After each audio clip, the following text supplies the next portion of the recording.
Supreme court से राहुल गांधी को सूरत court के फैसले पर रोक लगने के बाद जो राहत मिली है, उस राहत को भी राहत के रूप में लोगों तक नहीं पहुंचना देना चाहती भारतीय जनता पार्टी।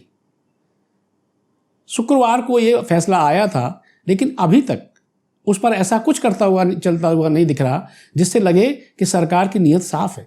सरकार वास्तव में चाहती है कि राहुल गांधी संसद पहुँचें, पार्लियामेंट पहुँचें, अपनी बात जनता के बीच में रखें।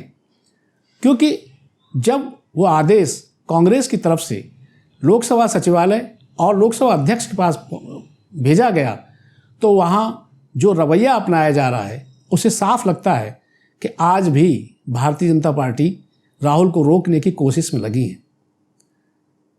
जबकि पहले इस तरह के जितने मामले आए उनमें सरकार ने बहुत तत्परता से काम किया, अगर वो विपक्षी पार्टी से जुड़ा मामला है, चाहे वो आजम खान का हो या किसी अन्य का।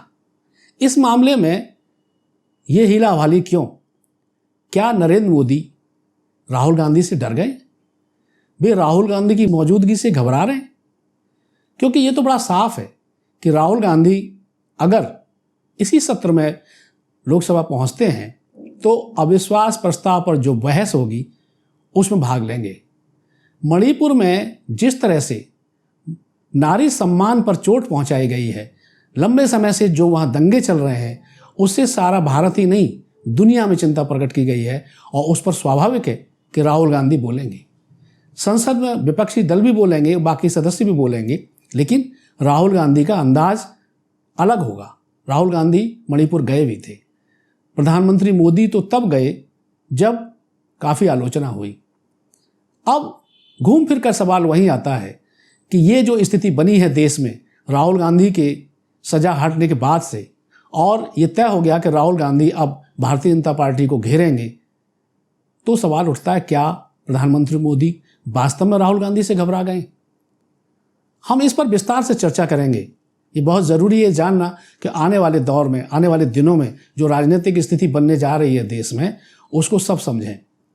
तो हम इस पर विस्तार से बताएंगे, लेकिन एक अनुरोध, हमारे चैनल को कृपया सब्सक्राइब करें, वीडियो को लाइक करें और ज़्यादा से ज़्यादा लोगों तक शेयर करें, और कृपया अंत तक बने रहिए जिससे बात आपको ज़्यादा पहुँचे और ठीक पहुँचे। देश की स्थिति में एक फैसले ने भारी बदलाव कर दिया। सुप्रीम कोर्ट ने राहुल गांधी की बोझ सज़ा पर रोक लगा दी, जिससे उनकी संसद सदस्यता गई थी। सूरत के जिस कोर्ट ने यह आदेश दिया था, जिस पर गुजरात के हाई कोर्ट ने भी मोहर लगाई थी, उसको सुप्रीम कोर्ट ने रोक दिया। रोका ही नहीं, बल्कि ये सवाल भी उठाया कि उन जजों ने इतनी बड़ी सज़ा यानी पूरे 2 वर्ष की सज़ा देने का निर्णय क्यों लिया, क्या कारण था। इससे गुजरात की न्याय व्यवस्था पर भी सवाल उठने लगा है, और ये लोग चर्चा करने लगे हैं कि क्या गुजरात की न्याय व्यवस्था भी सरकार के दबाव में काम करती है। दूसरी ओर राहुल गांधी के इस प्रतिबंध के हट जाने से जहां संसद में उनकी आवाज़ गूंजेगी, उसका रास्ता साफ हुआ है, वहीं देश में भाजपा के विरोध में जो शक्तियां काम कर रही हैं, जो लोग काम कर रहे हैं, उनको भी बल मिला है। ये बल इसलिए महत्वपूर्ण है कि आने वाले दिनों में 4 राज्यों में चुनाव होने हैं। ये वो चुनाव है, ये वो राज्य हैं जहां से भारतीय जनता पार्टी को ताकत मिलती है, और जहां सरकारें और भारतीय जनता पार्टी उस स्थिति में है कि कांग्रेस को लाभ मिले। प्रश्न ये है कि भारतीय जनता पार्टी जो अब तक हर राज्य में या आम चुनाव में मोदी का ही चेहरा इस्तेमाल करती थी, मोदी के नाम पर ही चुनाव लड़ा जाता था, क्या अब मोदी का वो सिक्का चलेगा? वो ब्रांड उतना ही प्रभावशाली होगा? हाल के सर्वे तो कुछ ये बता रहे हैं कि स्थिति भाजपा के अनुकूल नहीं है, कांग्रेस के पक्ष में है।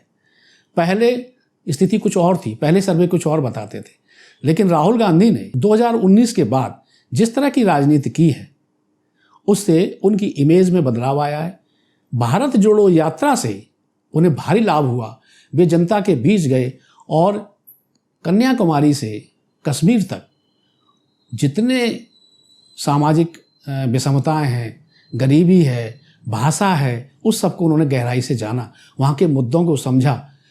इस यात्रा से राहुल गांधी की चाल, भाषा, सब कुछ बदल गई। उनकी सोच बदल गई, उनका अंदाज बदल गया और सबसे बड़ी बात यह थी कि उनका कद बढ़ गया। ये कद बढ़ना सबसे पहले आरएसएस ने इस पर टिप्पणी की। आरएसएस ने महसूस किया कि राहुल गांधी लोकप्रिय हो रहे हैं, जनता में उनकी स्वीकार्यता बढ़ रही है और जनता में उनकी स्वीकार्यता बढ़ने का मतलब है कि मोदी की स्वीकार्यता कम होना। राष्ट्रीय स्वयंसेवक संघ ने इस बात को अपने संगठन में भारतीय जनता पार्टी के कार्यकर्ताओं के बीच भी गंभीरता से रखा। ये एक चिंता का विषय है कि मोदी ब्रांड फीका पड़े और राहुल ब्रांड मजबूत होता जाए। क्या वास्तव में मोदी ब्रांड कमजोर हो रहा है? प्रधानमंत्री मोदी की घबराहट, राहुल गांधी की मौजूदगी से गुजरात भाइयों की जोड़ी, उसकी बेचैनी बढ़ जाना इस बात का संकेत है कि वाकई प्रधानमंत्री मोदी घबरा रहे हैं। उन्हें लग रहा है कि 2024 में कुछ ऐसा हो सकता है जो उनके अनुकूल ना हो, क्योंकि अब तक तो वही होता आया जो उन्होंने सोचा। वही उन्होंने गुजरात में किया, मीडिया की कमर तोड़ दी, मीडिया कभी सवाल नहीं उठाता था। जब यहाँ आए तो उन्होंने भक्तों की टोली पैदा की और मीडिया के 90% हिस्से को रीढ़ विहीन बना दिया। आवाज़ उठती नहीं, उन्हें सच्चाई पता चलती नहीं, तो वो जो चाहते हैं वैसा हो रहा है। लेकिन एक आवाज़ उठी और वो आवाज़ इतनी तेज़ उठी कि उससे वो हिल गए। ये राहुल की आवाज़, जिसने और आवाज़ों को मिलाकर इतना तीखा और ताकतवर बना दिया कि सत्ता हिलने लगी। अब नरेंद्र मोदी को लगता है कि कुछ खतरा बढ़ रहा है।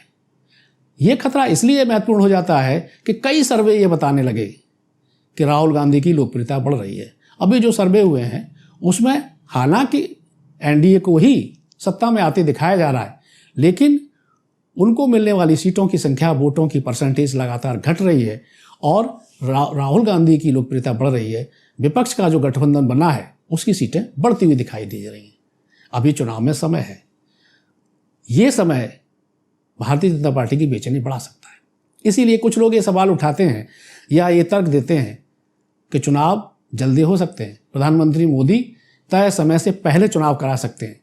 लगातार अगर इस तरह के हमले होते रहे, अगर राहुल गांधी को संसद में आने का मौका मिल गया तो जो हमला करेंगे इस सत्र में वो पूरे देश में जाएगा।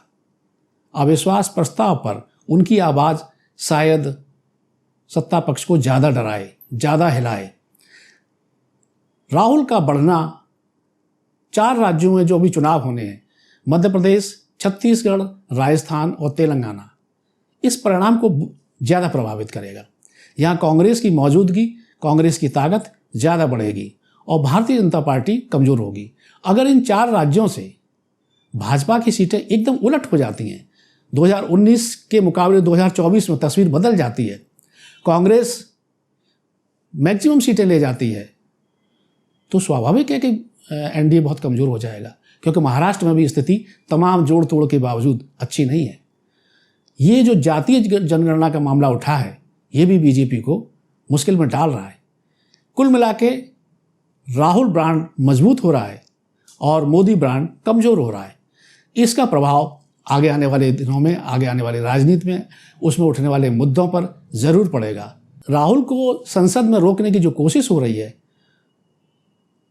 ये इससे भी पता चलेगा कि भारतीय जनता पार्टी के सांसद रमाशंकर कठेरिया को भी अभी 2 दिन पहले 2 साल की सज़ा सुनाई गई है। देखना यह है कि क्या जितनी तत्परता से राहुल की सदस्यता खत्म की गई थी, क्या कठेरिया की भी मामले में इतनी तत्परता सरकार दिखाएगी?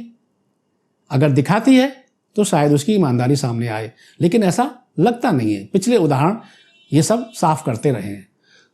कल तक और इंतजार करिए, सोमवार की शाम तक ये पता चल जाएगा कि सरकार की नीयत क्या है और उसकी सोच आगे क्या है।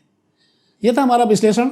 आपको कैसा लगा ज़रूर बताइएगा। आप इन सवालों पर क्या सोचते हैं कमेंट बॉक्स में ज़रूर लिखिएगा और हमारे चैनल को देखते रहिए और सब्सक्राइब ज़रूर कीजिए।